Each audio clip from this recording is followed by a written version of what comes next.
have we started? Can we start this meeting? Yeah, I don't know that 1:30. there's officially a chair, so yeah, we can call this to order. We're live. We were live as of 1:28. So. Okay, so here we are having a meeting, and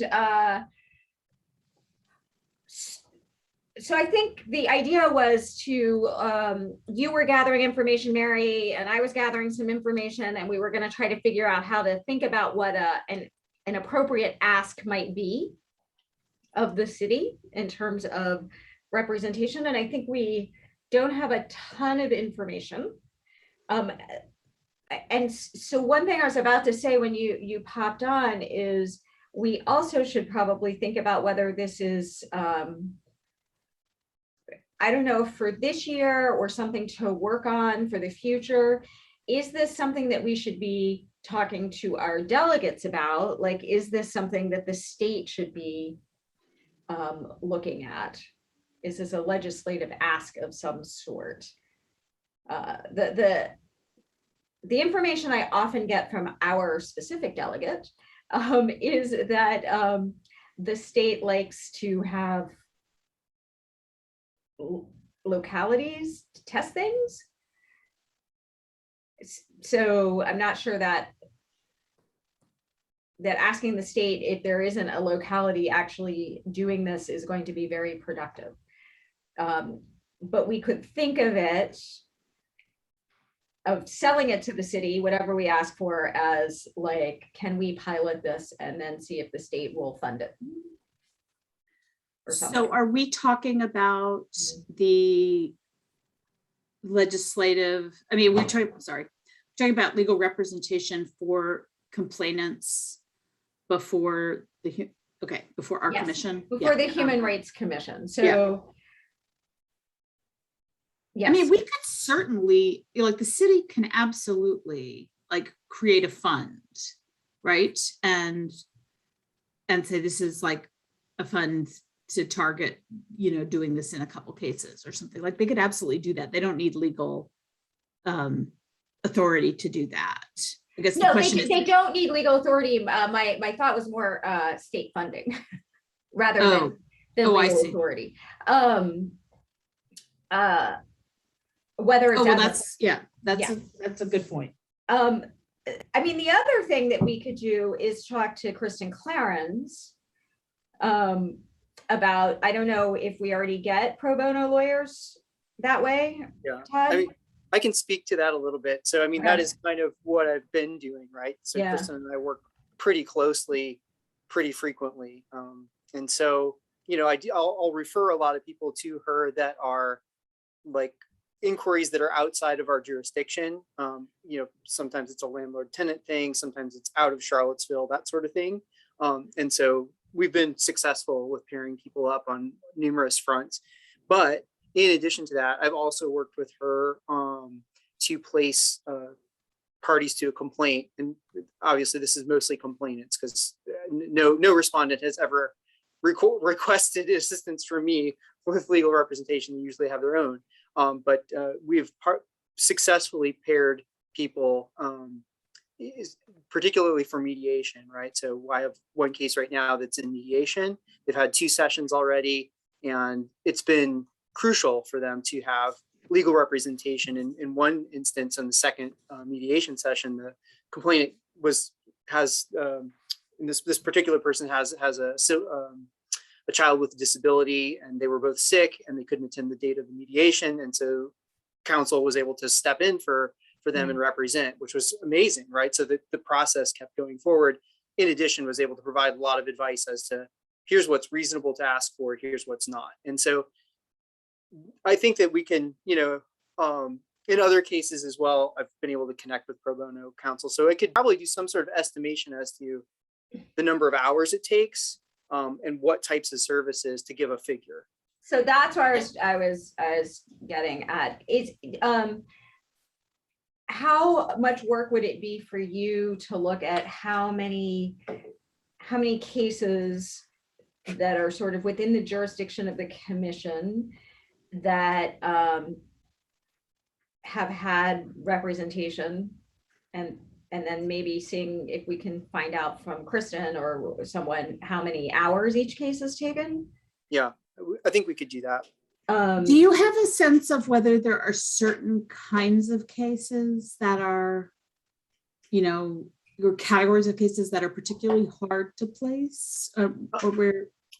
Well, I think that, employment and housing are usually common areas of expertise among local attorneys. Like there are people who know that area of law and are comfortable navigating it. Public accommodations is a little bit more, I think, maybe less common for people to work in. Though I do have the current case under mediation is one of public accommodation. And so and then this particular attorney is somebody who's providing pro bono service. He's still barred in Virginia but retired, and so you're just a generous person basically. Yeah, so that's what I know. And honestly, we only get thus far employment, housing, and public accommodation. I actually had one that was credit, but it was non-jurisdictional, unfortunately.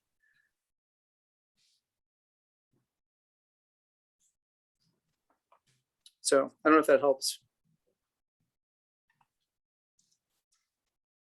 Yeah, I mean, I guess the next step, Mary, is, are you thinking that if we have like this information, we can use it to develop a specific ask that would then could go forward to the city? Yeah, I mean, so here's a question, Todd. Do you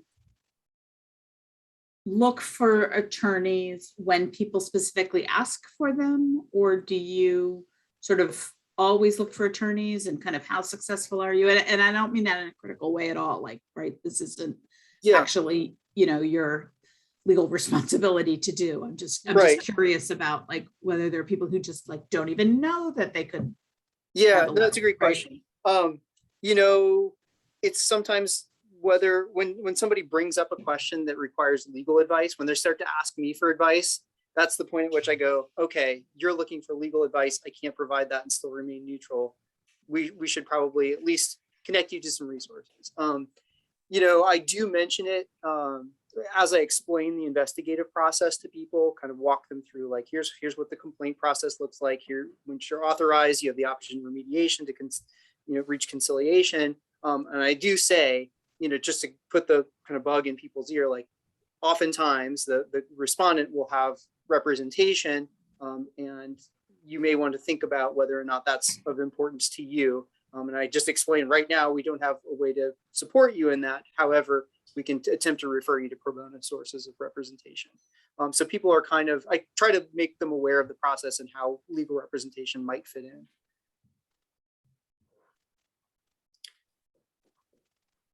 And then, yeah, I mean, I'm struggling a little bit because unlike with the kind of right to counsel in eviction proceedings, which we knew would go through one of the legal aid programs and therefore sort of have like a quality control aspect.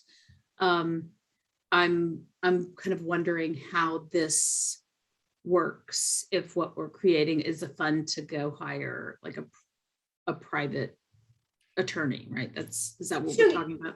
So UVA kind of does that for its civil cases, right? So when it has a Title IX complaint and the complainant usually doesn't have, or the respondent, but it's usually the complainant, they refer out and provide some funding for that, right? So Palma takes a lot of those cases, but there's a income cap there, and then they can refer out and they pay others. And I think they have a list, like there's some vetted list, was my understanding. It's not just my cousin Vinny kind of situation. Yeah, I mean, there could certainly be like a requirement that you have taken, 4 hours of CLE credit in a specific topic or something like that. I don't know. And I also don't know if like the city would require the attorneys to register as a vendor. That might be the other problem, is like I don't know if that even works. Like if there's an RFQ process. I mean, when we do mediation, they have to have a bidding process. Like I just learned all that when I realized we had no mediator on contract. and had to do that. So I don't know if that's the case. I don't know if they'd be considered an employee or if it's more like a fund and then somehow the funds get dispersed. I don't really understand that. I mean, aren't they like consultants or something rather than employees? Yeah. There'd be consultants. Yep. Contracted consultants. Yeah.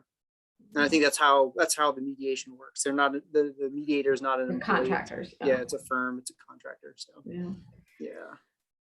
So yeah, there's things to think about in that regard. That's So good.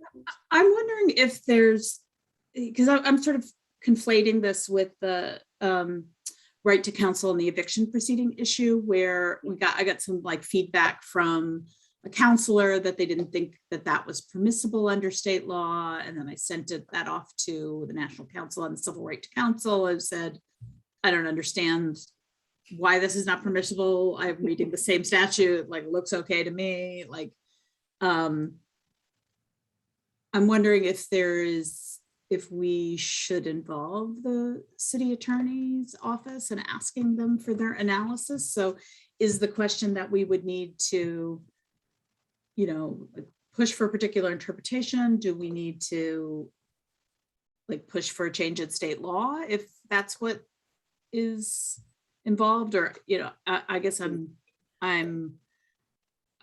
was left in a bit of a quandary about that particular issue because there was this difference of opinion and But did that, so where is the right to counsel now? Because I thought it was like done and it isn't actually happening. So I think it is happening. I don't know. I haven't talked to LAJC in a couple of weeks. The last time I talked to them, they were sort of negotiations about getting this $300,000, which is less than we estimated was needed. And actually it turns out to be significantly less than what LAJC estimates is needed. Mm-hmm. And then there was this issue about whether they would commit to the 3-year contract because LAJC didn't want to hire people without that. And they were told that the city would only commit if the county also committed, which frankly, as I think I put in a letter, I thought was kind of nonsensical. Yeah. But there's no like actual there's no right to counsel, right? It's just they're putting forward some money and saying, right, here's the money, right? And if, that money ends, then that may be the end. So when I was kind of pushing to the city council in that letter to say, like, you should put this in an ordinance, the response I got from a counselor was, I don't think we're allowed to do that under state law. Oh, not the issue isn't providing counsel. The issue is codifying it as an ordinance. Yes. As a right. Got it. Yes. Got it. Yes. That makes more Yes. sense to me. Yeah. Okay. Okay. So do we still need to be doing advocacy around that? Like, should we be showing up? Should I have been at the Board of Supervisors meeting last night? I think it was last night, like urging the Board of Supervisors to be like, has anybody asked Albemarle? I haven't seen any housing like advocacy with Albemarle County to be a partner in this. Yeah, that's a good question. I think there are conversations going on. I was sort of focused on the fact that I thought it was dumb to say that our ability to commit to 3 years depended on whether they went along, even though of course we think they should go along. So I think there are two kinds of advocacy there that we can do. One is I'm willing to do both. Yeah. Say Yeah. He's being stupid and the county should chip in. Yeah, and honestly, because the last time I checked in about this was, I don't know, a couple of weeks ago, things could have made progress on that. And I can certainly reach out and find out. But if not, then yes, we need to continue to advocate both with the city and the county.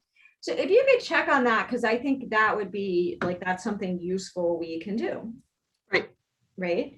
Yeah, and the city, it was a unanimous vote of the council and they seemed pretty supportive. And I think continuing to push them to do Like, this. don't say now. you did it and then Yeah. not do it. Like, let's Right. make it actually happen. Okay, and then Todd, you'll get us like the numbers when you get a chance to do that in all of your free time of doing 4 jobs.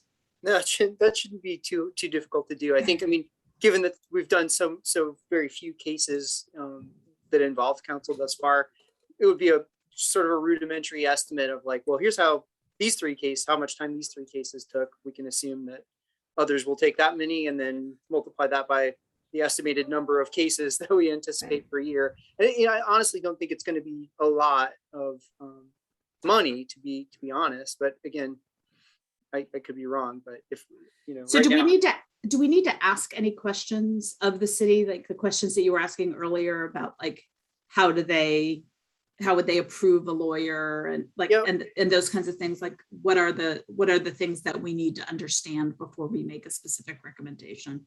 Yeah, I think we'd probably do. And I think the idea of, a legal review to see whether, creating something like this is somehow prohibited by, I don't think it would be, because we're not creating an ordinance. We're just creating a fund.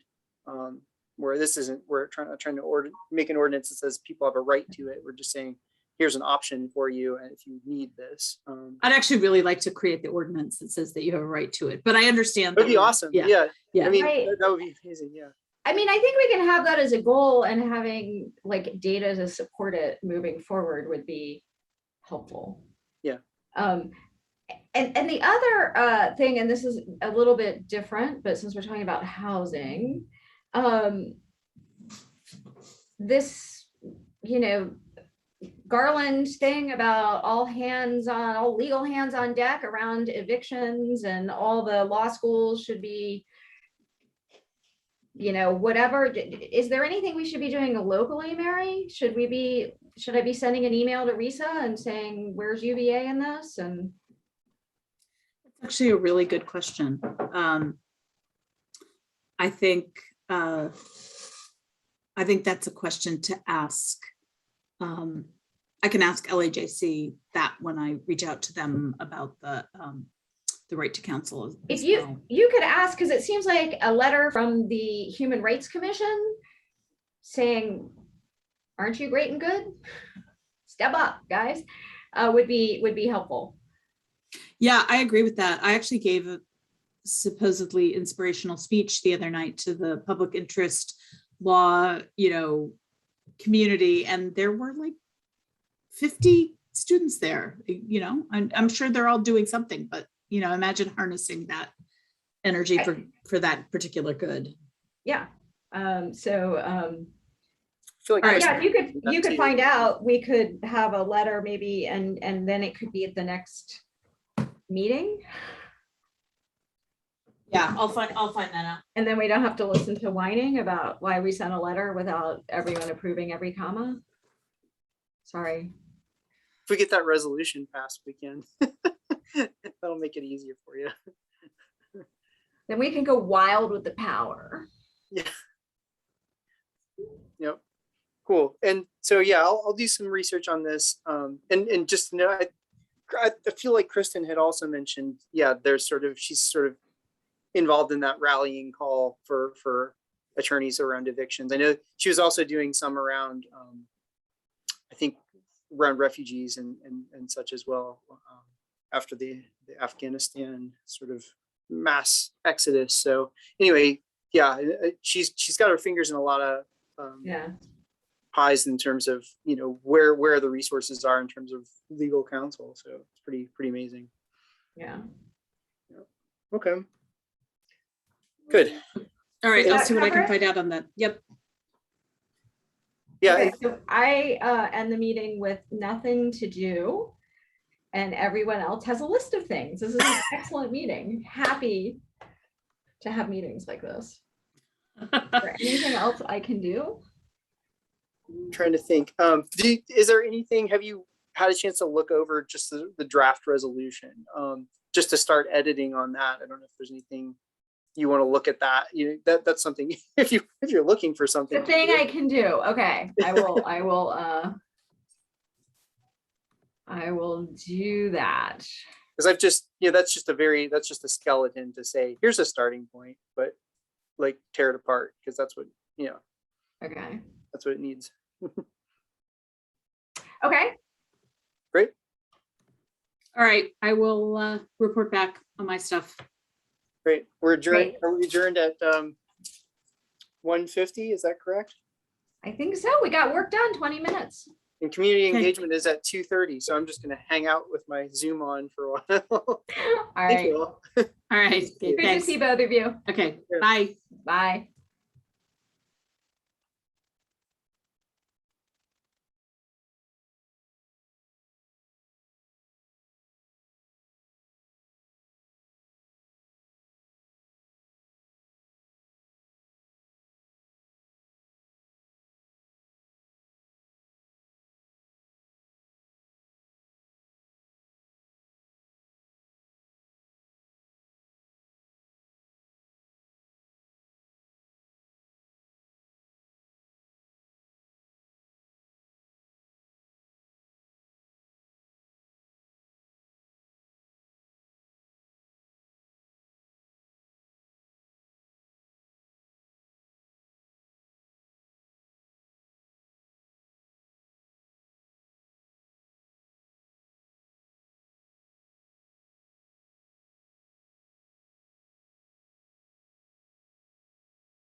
Andy, Hi, Todd. here we are. We'll hopefully have some more friends join us shortly. We'll see.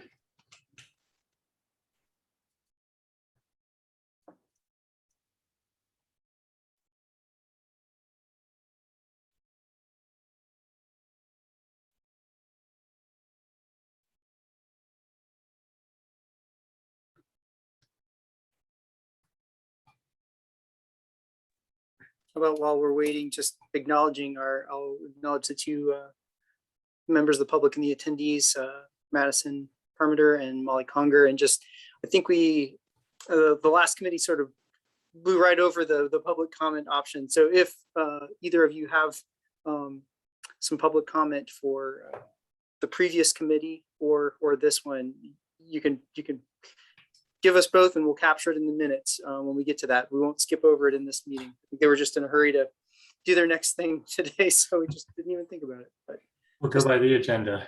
yeah, we'll go by the agenda. We have it. Yeah, I just noticed, Todd, that you'd attached those two documents in the agenda that I was asking about. So Oh, good. I just missed it. It wasn't that you had sent it. I just Well, very good. I just looked at the first page and missed that you had the attachments. But Good. anyway, Well, so it's not and I important. figured I'd attach them, but there's always a chance that I send you because I have to create the agenda and then I create the agenda packet with the attachments. And then I have to remember some of them only had an agenda, some of them had a packet. So I sent the packet. So I was like, oh, I probably sent the wrong one. But yesterday was like one of those really scattered days for me. But yeah, and I also, figure it's nice to have the Word document if you wanted to make tweaks to it. And so, Right, exactly. Yeah. Well, that's what I was looking for it on the box. Yep.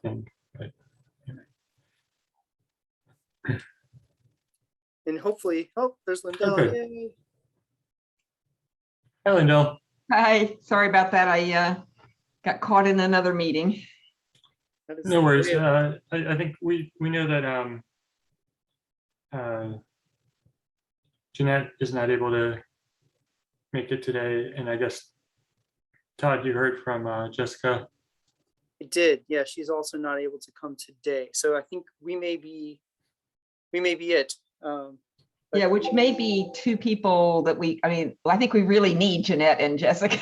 Well, right. It's like, I mean, we could stand here and talk about stuff, but I think we really need them to do anything meaningful. So. Yeah, I mean, Andy and I talked about this a little bit. There's the things on the table you're probably aware of, but we have this draft resolution, which we made some changes to in the large meeting, and those changes are reflected in the document that's attached to the agenda. Yeah. You could potentially workshop that a little bit if you thought that there were any other major tweaks to make. If not, that's fine too. I don't think anybody's had a chance to discuss Jeanette's proposed template for statements, which I thought was a pretty interesting way to go about it. And likewise, I don't think we've taken a stab at writing any sort of resolution as to how the group takes action in terms of community outreach and engagement, which is another potential resolution for you. But again, it's two of you, but you could start something to then pitch back to the larger team, and it can just keep going until we can really all convene. But those are just a couple of things. I think it's worth, since we have at least the three of us here, we can call the meeting to order and just go through the materials we have and see if it's. Sounds good to me. Okay, so let's see what time, 2:34. We can call it to order. I guess I'll lead it since Okay. only one on the subcommittee here, but I guess Todd, you can call it order. Is that what it is? Okay. Yeah, you did. That's just fine. You did it just right. Okay. We can pull up the agenda if you want. Do you have the agenda handy? I do, sure. Let me. Yeah. Roll call is pretty easy. Yep. We can say that Andy and Lindell are here. So there we go. Roll call is done. So, And if you want to read the mission, you can.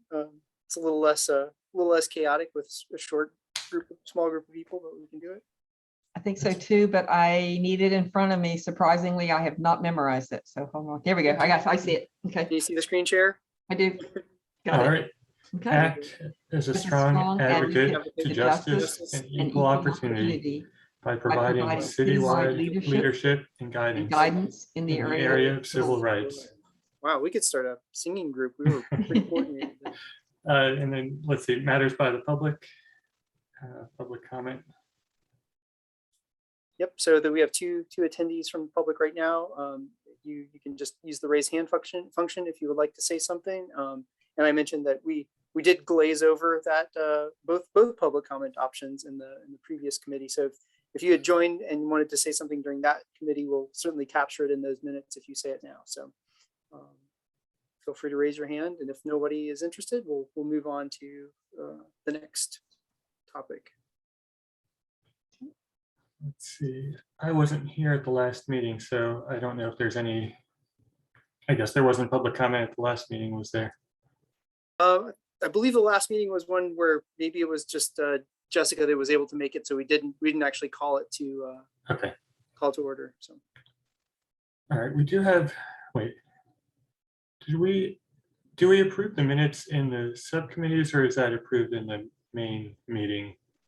yeah, great question. So if anybody didn't catch that in the last big meeting, we had about, I think we had 10 different sets of minutes that had been sort of lingering for a while because committees had not been able to convene. So we approved all the pending minutes have been approved. So I just wanted to make a note of that none, because you caught up on that. And so we'll have these minutes to approve next time. Okay, great. So we can go to, let's see, so draft template is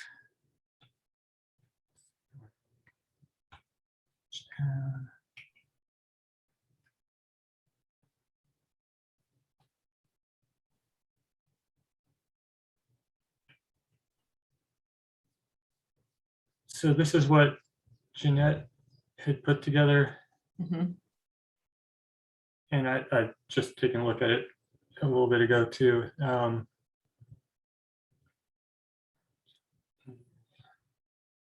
Yeah, I'm just reading it one last time just to make sure there wasn't any changes since I read it Yeah. earlier. Yep.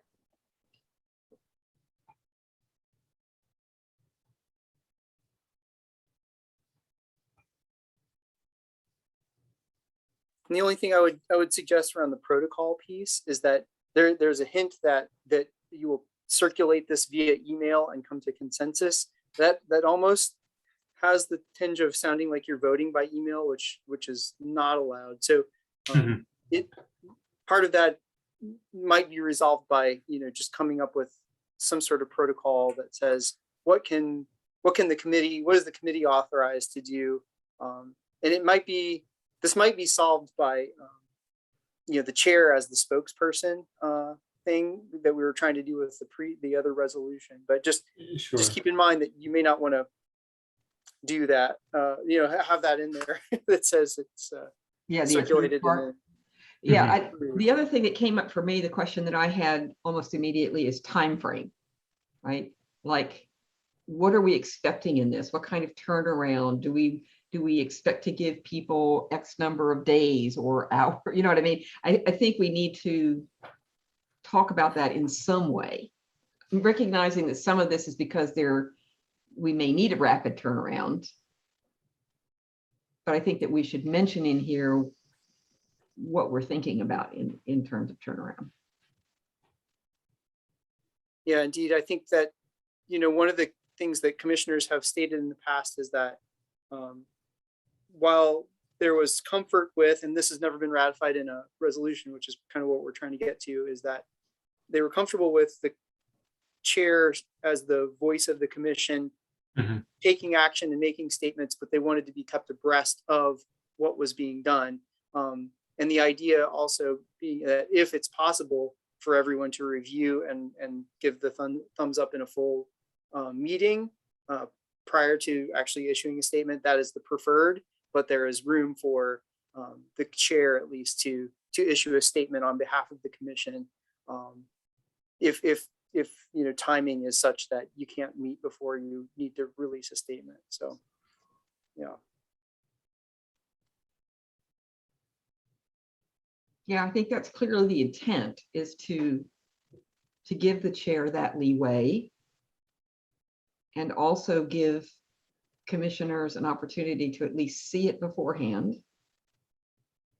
But I think without having some statement of, we give everyone at least 48 hours, or we give everyone at least 24 hours, I think we just need to make a decision. Do we authorize the chair to make these statements in the time frame at which they believe it necessary? Or do we prescribe that time frame?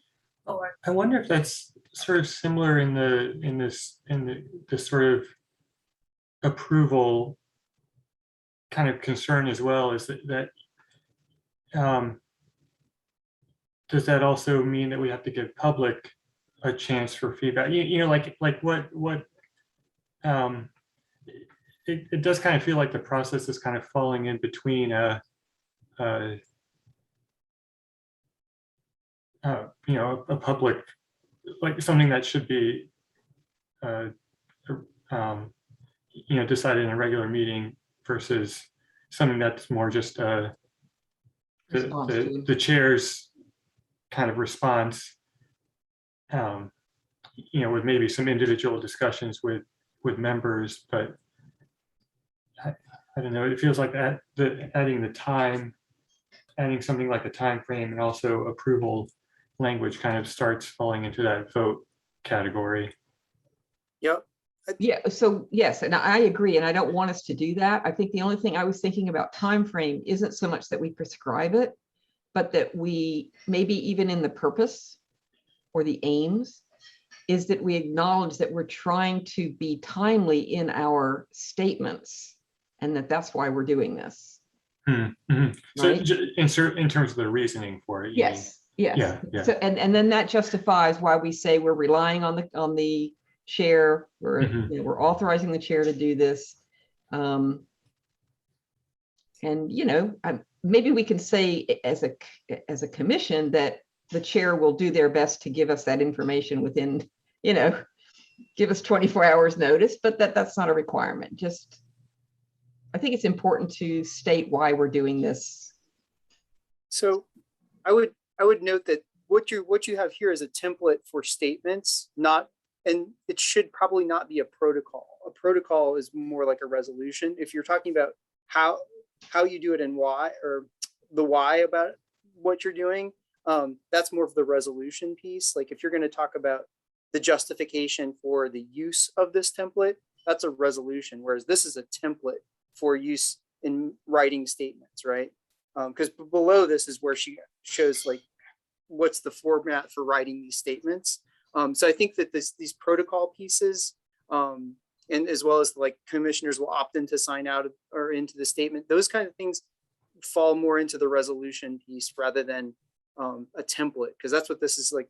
This is what I'm reading this as, is more of Jeanette giving us a way of doing this on a consistent way. And then in the template, when you say we are doing this per resolution such and such, because that then outlines the timeframes, the protocols for approval, all those things. Does that make sense?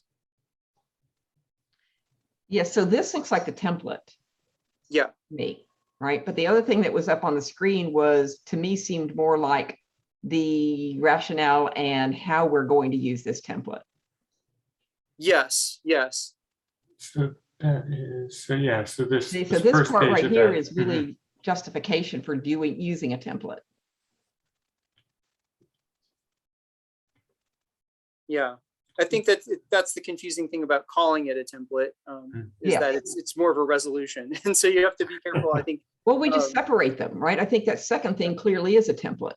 Yeah. And I think Mhm. maybe what you want to do is take what's on that first page and Mhm. mold it into the resolution language that we currently have, if that makes sense. Because then in the template, you reference the resolution to say, Yeah. this is what we as a commission Mhm. have agreed upon as to our rationale and protocol. Yeah. So this might want to make its way into the resolution. yeah, I would use that to maybe inform the resolution, because what I'm hearing too is that Mhm. you're not drafting a resolution currently that that enables the committee to do outreach or outlines how you want to do outreach. What you're saying, you're basically providing a template for how the chair is going to do that at this point, and which is basically the same as this resolution. Right. So that this resolution is roughly covering that already. So we don't need that first sort of preamble in the template necessarily. Yep. Okay. So this is a little bit of a side diversion, but this, since we have it up here, these resolutions, did anyone look into whether or not we have to use this particular kind of language? Because it still annoys me, right? Mhm. I still find it dense and inscrutable and not helpful for the general. Yes, I did look into that, and this is the sort of the protocol for resolutions. So if you want to write a companion document that you feel explains the resolution in like clear language, that's fine to do it too. No one could tell me the exact origin of this format, but yes, it's the convention throughout the city. So my recommendation for this, what we're doing right now, is to add another document in here, which is a plain language version of whatever we do. We always include a plain language version of it. That is my strong recommendation. Seems like a thing. We just forgive me for thinking about it this way, but making sure that gets done is also another just thing to think about, how to make sure that happens and who does that is So I will take on taking this thing right here that we have that says be it resolved and turn that into something that looks more like plain language. That sounds great. Yeah. Okay. And then we can adapt it as we need to. All right. So that's my task. That's wonderful. Because I know you talked about doing that with the ordinance as well, which is currently under revision, which would might be good to wait until that's that's what I'm finalized. Yep. Okay, so I will do this one now, and then we will work on I will do a draft plain language version of the ordinance, which then everybody can work on after that. Okay. So if there's some work to be done around taking the first page of the template that Jeanette shared, and some of those are more like instructional things that you could probably leave in on that first page, but some of them might be things that you want to merge into your resolution. Is that something that we need to do? And I think that like the purpose and use, those kinds of things aim, but then you get into protocol, and the protocol and support piece do look like things that you may want to think about before inclusion into the resolution if it's necessary. Yeah, so any of this text here should be in the resolution, which some of it looks like it already kind of is. So basically this whole page, except for maybe about where we keep the statements, that we want them to be accessible. But other than that, it looks like the rest of that can come out. Yeah, but this is where we may want to put in somewhere in the resolutions or whatever that we will use that we will include a plain language version. We should put that wording in there somewhere.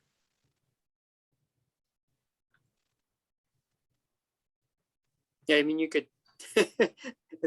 It's ridiculous, but you could in fact pass a resolution that says all Human Rights Commission documents will be translated into plain language versions, or have a companion. Yeah, I think we should do that. I think that is a. Then you don't have to put it in every new resolution. You pass a resolution that says you're going to do that, and then you just do it with each one as you do it. Okay. Yeah, I would advocate for that. I'd advocate for that. I think that's just a global policy practice. It's a nice idea for sure. Okay, so the statement, so that all looks fine. Text. And that all looks just like, template stuff. Mm-hmm.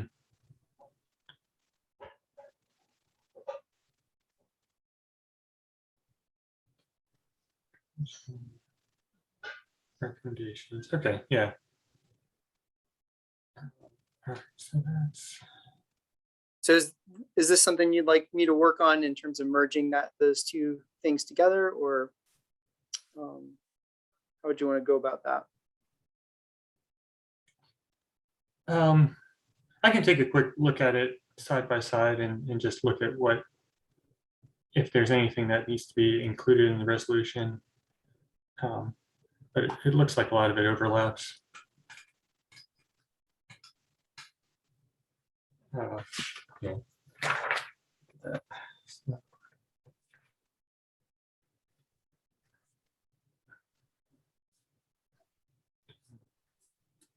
So then I'm going to wait until we get that to turn it into plain language. I think you're welcome to start, Okay, because I don't think it's going to change a whole lot. okay. Because a lot of it is, pretty Yeah, yeah, straightforward stuff. okay.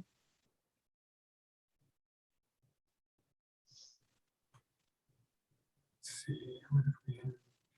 Okay, and then last thing. Let's see.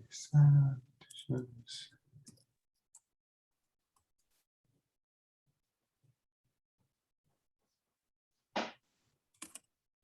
So I thought it would be worth kind of looking through the specific advocacy action list here to see if that all makes sense.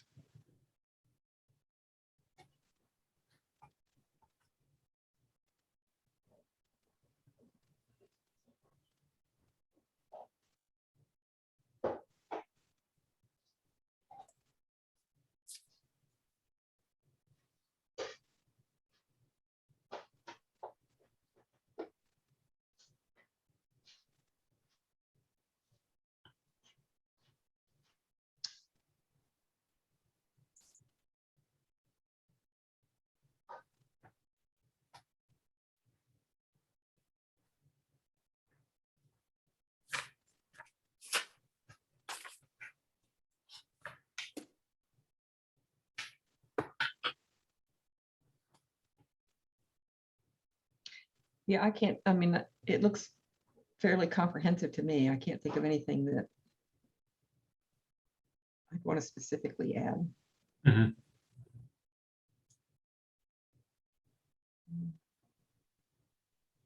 And the process for this, you can then, if you feel like you've reviewed it, you can bring it back to the commission at a full meeting and say, ask if they want to adopt it.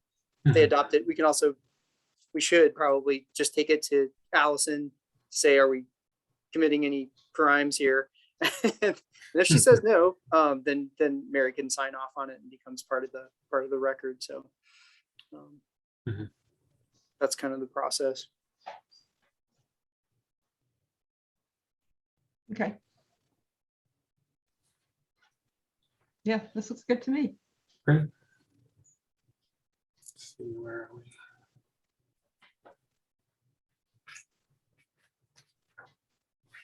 Okay. I don't think I have any other business. Did you have anything, Lindell? No. Nope. Okay. Nope. I'll bring up two things Okay.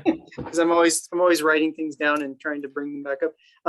Yeah. I was wondering, Lindell, and I talked to Andy a little bit about this earlier, but did you ever see anything about Ashley's request for assistance with remembering the events of August 2017 as the fifth year from that is approaching? Because she had requested assistance from the commission with ideas for how to engage with the public and what the city should do on that.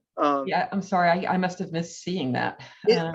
It may not have made it to the full commission. It may okay. just be in the chair's hands. So what I was asking, because I thought that might be something this committee might want to address, but it might not have trickled down to you yet. So I'll make a note of that and make sure that gets to the full commission.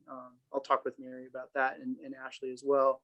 The other thing that was in that request was how to recognize other days and commemorative months that are designed to basically recognize and celebrate different people who fall into the protected classes. So we're talking about things like Pride Month and other days and commemorative days that have been set aside, because the city really has no protocol for that, to do it in a non-tokenizing but meaningful way. So that's another piece that she had asked for assistance with, and that I think those were both in the same request. So I'll just make sure that gets circulated so you all can consider it, because I think Ashley would appreciate some feedback there. And then the other thing, I'm always the spokesperson for this one, the disability PSA project, which still sits unfinished, but in sort of a package for us to think about. And it's been something that the accessibility committee has held,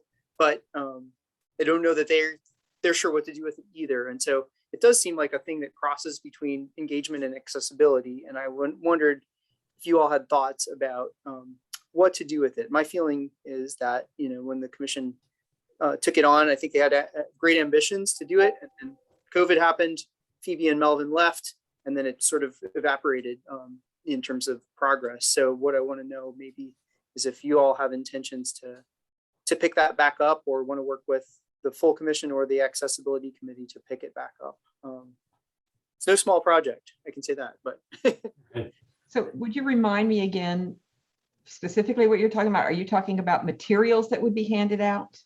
No, actually, this is more involved in that. In Okay. fact. So initially, the idea was to create a series of recorded, I think video recorded public messages that basically, and I don't know if I haven't looked at the scripts in a while, but I think there's a script for it where they basically talk about who they are, how they identify, and what they might want the public to know about their disability. And the idea was that, and Brian may be listening to this and may recall this, that there was some idea of collaborating with communications to then record those messages and produce them in a nice shiny way to then broadcast on television and probably other places as well. So that is where it stood. We had volunteers who were willing to do that, and they were Phoebe and Melvin have been talking with folks at the IRC.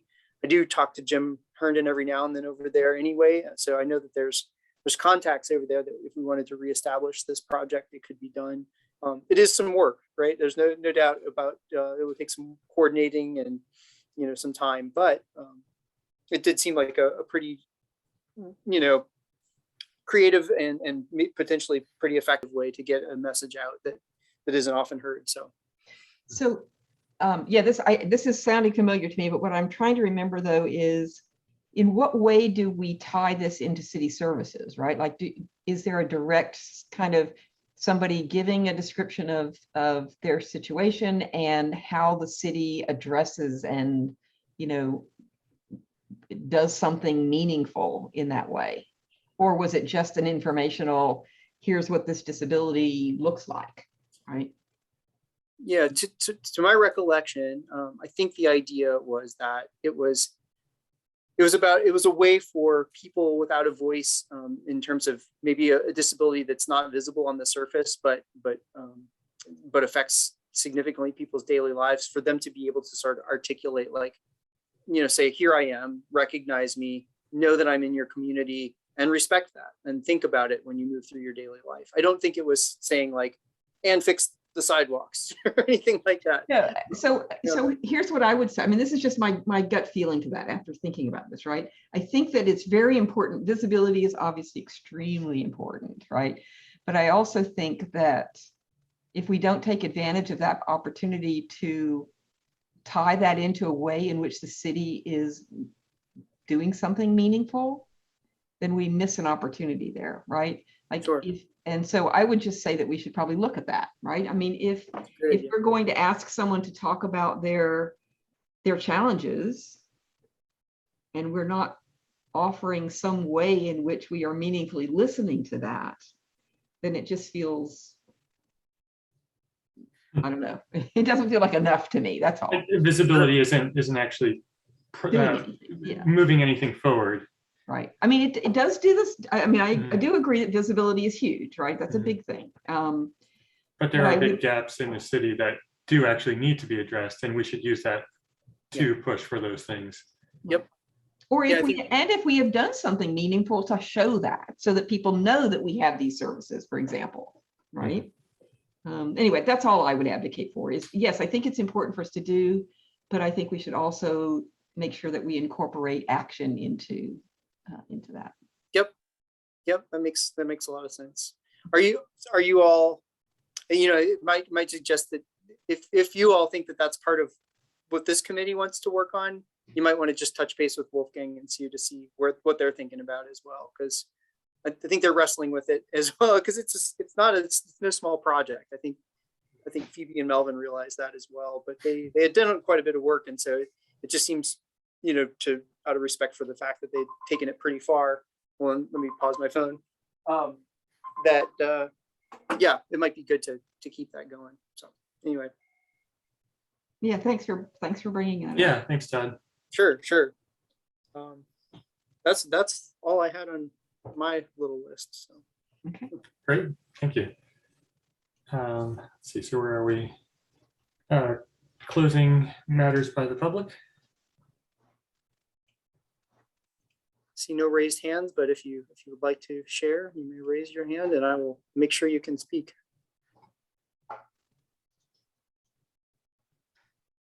No raised hands, just listeners today. Thanks, I think our meeting is adjourned. Okay. All right. Thanks, Todd. 3:01. Thanks Yep. for all your Thank you, Todd. organizational work. Yeah, thank you for Good to see being you, here, Andy. and All right, thanks Bye. for our public attendees. Take care.